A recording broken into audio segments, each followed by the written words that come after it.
The budget negotiations will be the big heavy lift behind the scenes this month over on Capitol Hill, but lawmakers are also making clear that they are not letting go of oversight on the administration's handling of the Epstein files and also public health experts' concerns about turmoil at the CDC. Lawmakers back from summer recess already face a September 30th funding deadline to avoid a government shutdown.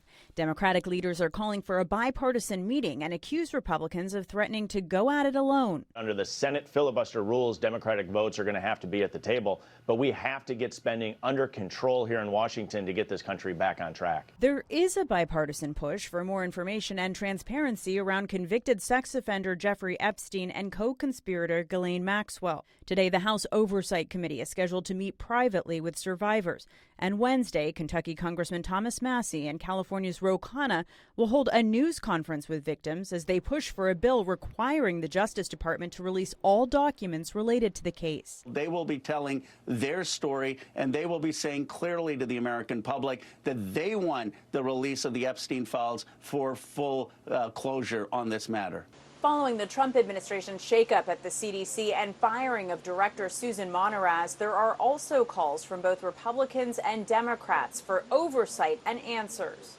A New York Times op-ed from 9 former CDC directors and acting directors accused Health and Human Services Secretary Robert F. Kennedy Jr. of endangering public health, pointing to recent cuts at the agency and changes to vaccine policy. The concerns that they outline are really about politics and ideology taking precedence over public health and science. Secretary Kennedy will face questions on Thursday, testifying before a Senate committee, his first appearance on the Hill since the agency's overhaul.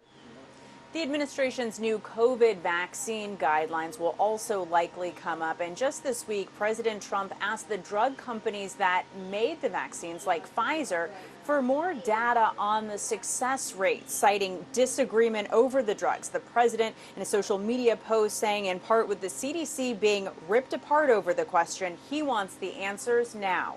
Natalie Brand, CBS News, the White House.